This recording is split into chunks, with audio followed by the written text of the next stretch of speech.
বানাই দিলাম।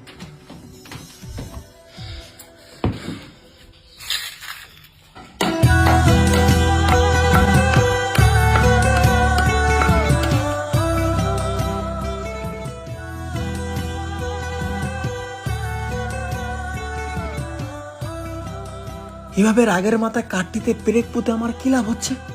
কোনো লাভই তো হচ্ছে না। এত পরিশ্রম সব বৃথা।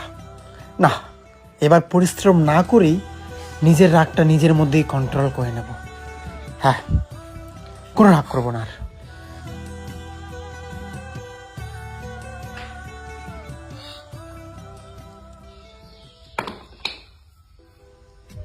বাবা, আমি আর ব্রেক বুঝবো না। আমি কোনো কিছুতে ক্ষতি না করেই নিজের রাগকে কন্ট্রোল